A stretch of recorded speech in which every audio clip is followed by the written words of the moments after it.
വട്ടച്ചൊറി അല്ലെങ്കിൽ ring worms, scientifically Taenia infection നമ്മൾ പറയാറുണ്ട്. അതായത് പല തരത്തിലുണ്ട് ടീനിയ.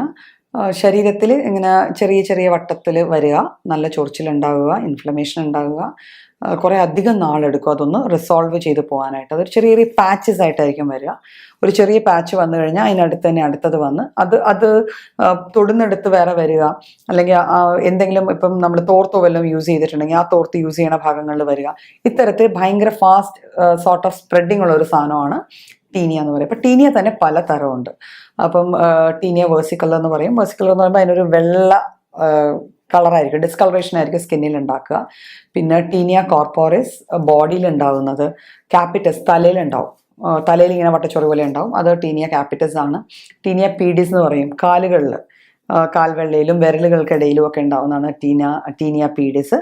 പിന്നെ ടീനിയ ക്രൂറിസ്, അതായത് തൊട അല്ലെങ്കിൽ അങ്ങനെ ഇടുങ്ങിയിരിക്കുന്ന ഭാഗങ്ങൾ, ഇടുപ്പ് ഭാഗങ്ങളിലൊക്കെ ഉണ്ടാവുന്നതാണ് ക്രൂറിസ്. അപ്പം ഇത്തരത്തിൽ ഓരോ ഭാഗങ്ങളിൽ ഉണ്ടാവുന്നതിന് അനുസരിച്ച് പേരുകൾ ഉണ്ടെന്നേ ഉള്ളൂ. അപ്പം ഇതിൻ്റെ മെയിൻ ഫീച്ചർ എന്ന് വെച്ചാൽ ചെറിയ ചെറിയ സ്പോട്ട്സ് അല്ലെങ്കിൽ ചെറിയ പാച്ചസ് ആവുക, അതിന് ചുറ്റും ഒരു റെഡ് ഡിസ്കളറേഷൻ കാണും, പ്ലസ് നല്ല ചൊറിച്ചിൽ കാണും, കണ്ടേജിയസും ആയിരിക്കും. അപ്പം ഇതിൻ്റെ കാരണം എന്താണ്, എന്തുകൊണ്ടാണ് ഇത് വരിക? ടീനിയ യൂഷ്വലി വരുന്നത് ഹ്യൂമിഡ് ആയിട്ടുള്ള, സാധാരണ ഇത് കാണപ്പെടുന്നത് മഴക്കാലങ്ങൾ അല്ലെങ്കിൽ നനവ് കൂടിയ കാലഘട്ടങ്ങൾ. നമ്മുടെ ചുറ്റുവട്ടം, നമ്മുടെ ഭിത്തിക്ക് നനവ്, നമ്മൾ തോർത്തിട്ടാൽ തോർത്ത് ഉണങ്ങുന്നില്ല, തുണികൾ ഉണങ്ങുന്നില്ല, അങ്ങനത്തെ കണ്ടീഷൻസിലൊക്കെയാണ് ഇത് കൂടുതലും കാണപ്പെടുന്നത്. നമ്മുടെ ചുറ്റുവട്ടം അങ്ങനത്തെ ഒരു സാഹചര്യം വരുമ്പോഴാണ് ഇത് കാണുന്നത്. പിന്നെ ഓയിലി സ്കിന്നുള്ള ആൾക്കാരിൽ, സീബം കൂടുതൽ സ്കിന്നിൽ ഉണ്ടാവുന്ന സീബം കൂടുതലായിട്ടുള്ള ആൾക്കാരിൽ അവർക്കും എപ്പോഴും ഒരു നനവ് നിൽക്കുന്നതുകൊണ്ട് ഇത് വരാനുള്ള ചാൻസസ് കൂടുതലാണ്.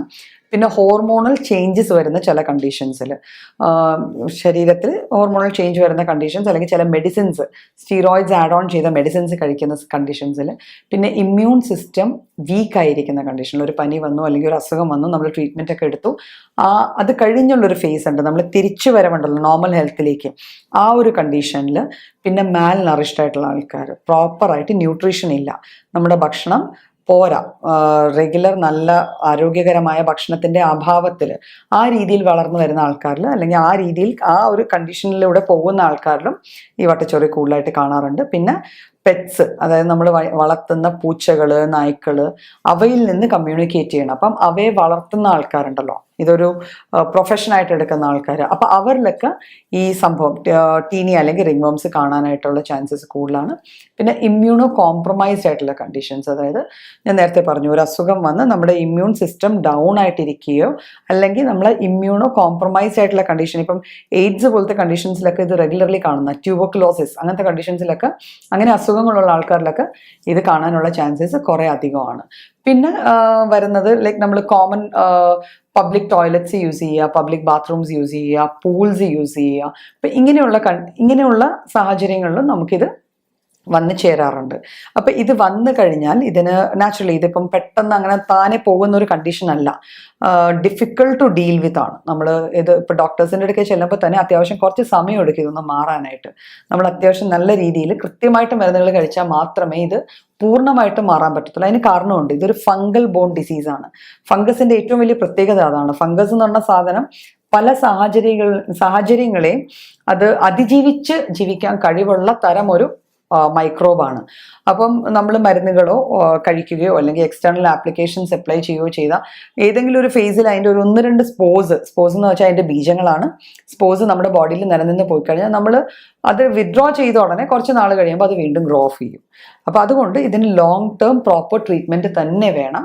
അതുകൂടാതെ നമുക്ക് കുറച്ച് ഹൈജീൻ മെഷേഴ്സും ചെയ്യാൻ പറ്റുന്നതാണ്. അതായത് നമ്മൾ യൂസ് ചെയ്യണ വസ്ത്രങ്ങൾ, നമ്മളുടെ ടവല്, സോപ്പ്, ഇതെല്ലാം പേഴ്സണലൈസ്ഡ് ആയിരിക്കണം, ഒരു വ്യക്തിക്ക് ഒന്ന് തന്നെ ആയിരിക്കണം.